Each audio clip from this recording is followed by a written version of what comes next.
Hello, hi, welcome to another video. My name is Valentine or at Color Me Val.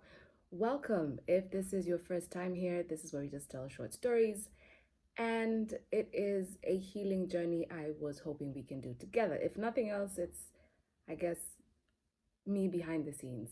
Me I'm on TV. I'm a host for Y254 channel. I host a morning show called Y in the Morning, Monday to Friday. So yes, I really want to demystify, if I can say that, what naka atna mashida. Once you slap on face paint and you have to be a certain type of way when you're on TV. So I just wanted you to get to know me a little bit because I like it when you interact with me. So I was hoping that we can do this together. So I am a survivor of gender-based violence, and it's taken me a very long time to express it out loud, more so out of guilt and shame, of which, why am I feeling guilty or shame? I didn't ask for it. I didn't, yeah, I did not, it was not solicited. What to say was secretisha. But anyway, it happened, and now we are moving on. So, as I've been getting your feedback, the people rather around me who see me, I want to say day to day, but they see me face to face, and I have shared these videos with them. They've told me they relate in one way or another, and that kind of gets me excited because yay, so we're not alone.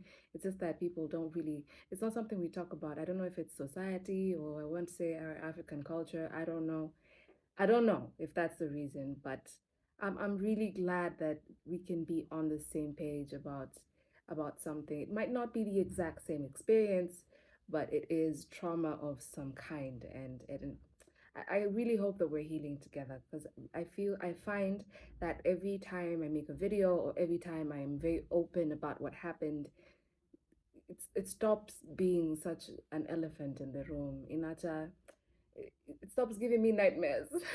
Yes. And I find that when I am happy, I am genuinely happy. My interactions with my friends now, or my relationships with my friends now, or even my family, they're more genuine because they know where I'm coming from. In fact, I'll tell you the best story. There's someone who reached out to me, and I was very surprised because it's not someone I talk to often. But it felt really good because, yeah, you may have been perceiving me like this or like this, but Sivo, this is what's been going on in my mind and my heart, and I think the depths of my soul, I guess.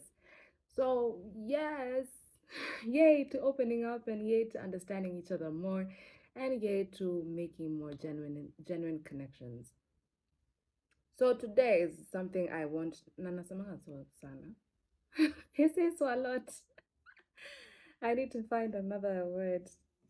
Okay. Anyway, well, what we are going to do today is something someone sent to me today. Actually, I think at a nikama alitumwa tu because it's very relevant to what we are talking about, and it's titled "Traumatic Stress Screening Items." And I'm going to read. I'll try and read through them quite right quick.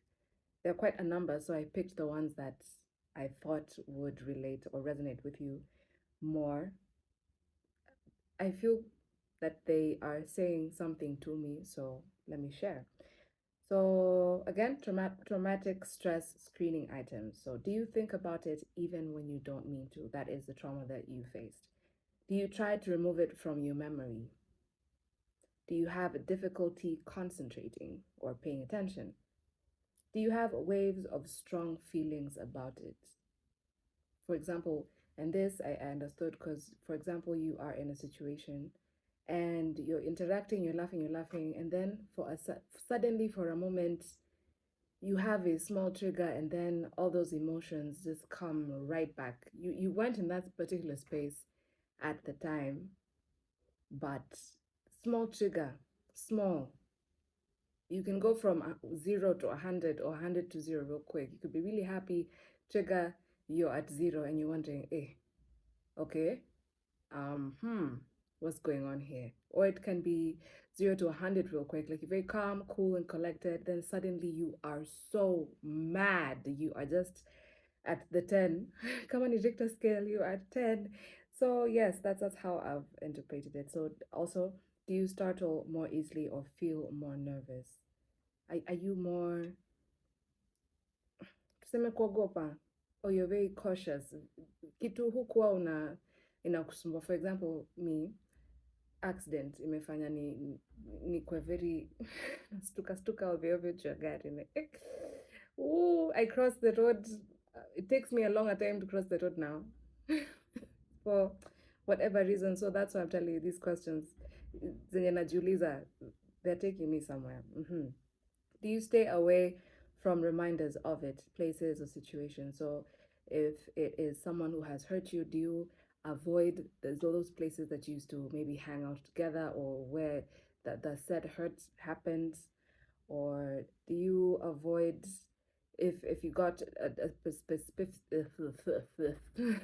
sorry, if you had a specific traumatic event at a situation, maybe like a family gathering or an event, ama ulikuwa tu mahali, do you now avoid those things because they take you back or you're feeling some type of way? And do you try to not talk about it? Now, this is very big for me because it has been the highlight of my life for some time now. I try my best not to talk about it. I relate when other people tell their stories, but even then, I won't go say, hey, sis, I understand, or bro, I get it. I really hear you.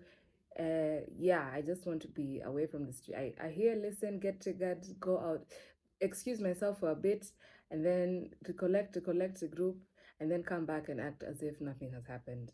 Yes. So those are traumatic stress screening items. Now, the flip side, or mali tunajaribu kutafuta solutions, because yeah, we can't stay there. We can't unpack and call it home. They're called grounding techniques, and they're very practical, very, very practical.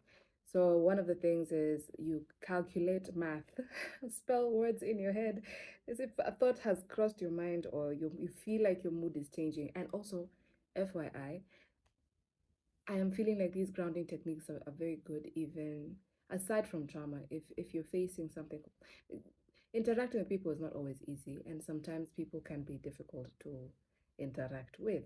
And you cannot control people or how they interact with you, or what they are thinking, or what they subsequently say. You cannot control that. You can't. You really cannot. Don't try. Just get frustrated. You can ask me. So if you're in a particular situation that you feel you cannot control or you feel is getting a bit out of hand, na unasikia ukianza kujam. Your body tells you. Sometimes I guess we're not very in tune with our bodies, but your body can start telling you, "Eh, hapa unaenda kukasirika." So it says calculate math or spell words in your head. Calculate math made me laugh out loud. Sasa nianze tu 2 times 2 or 4 times 4. It was funny. It was very funny. It was very funny to me. There's another one that says, think about the steps in doing something you like to do. One of the things I like to do is to cook. So when I'm cooking or when I'm going through something, I find it very therapeutic kupika utu vitu tudogo, kukata kitunguu, nyanya, just starting things. This is a meeting, but I talk to my food. That's just a meeting. There is sing your favorite song. It could be out loud or silently. Then it says rub your palms together, Evie, and then notice the feeling. So the point of these steps is just to bring you back to yourself. Like focus on what you're feeling and try and calm down, release. I guess need release. Then there's one says reach your hands over your head and like you're reaching for the sky and you do this for 5 seconds. So I get some of these are a bit out there because imagine kumali kwa mkutano na unasikia tu zinapanda then you start doing this. It might look weird or awkward. So I guess some apply in some situations and some are more for yourself when you're within your own space. Then there is clench your hands into fists and then release the tension and then do that a couple of times. Yes. Huwa najikuta napenda kufanya hivi a lot now. I didn't know what I was doing, but kumbe it's a grounding technique. So yes, we are. I won't stop it there. Again, napendanga video zangu zikuwa fupi fupi. But if you find yourself in a stressful situation or you feel yourself flashing back into a traumatic event, these are first you have the questions to let you know that things are happening in your body, and you need to listen. And I say you, but ni mimi pia sana sana najiongelesha. And then once you've identified it, yes, there's something going on. Yes, I need to do something about it. Then ground yourself. Feel the things around you. Pick up something. Feel it too. Atakani kalamu, just pick it up and just feel its texture. Now you see what you've done is you've taken your thought process away from either the current situation that is giving you some type of anxiety or pressure, or your own emotions within yourself thinking about the previous traumatic event, and now you are in the present, you are here, you are in the now. Yeah, and I think I will end it there. Remember how to. You can follow me on YouTube and all those wonderful things at Color Me Val. Yes, and please subscribe, tell a friend, share. If you relate, please let me know. If you'd like us to have a conversation, actually, I'm thinking about bringing a couple of people on and the next videos to come because I really like their thought process, and I'm feeling like it would be wonderful, wonderful content that we could make together. But I wanted to start it off myself. Yes, not for anything else, but release again. Healing journey. Sometimes there's some things you have to do alone. You're not completely alone, but kujitoa kwa feelings and emotions is a very big you job. No one can help you. You must find the strength to get yourself out of it. There's always a support system, yes, but a lot. I want to say 80% of the work is yours, and it doesn't have to be so scary. Yeah. Thank you for listening. No, Asana. See you in the next video.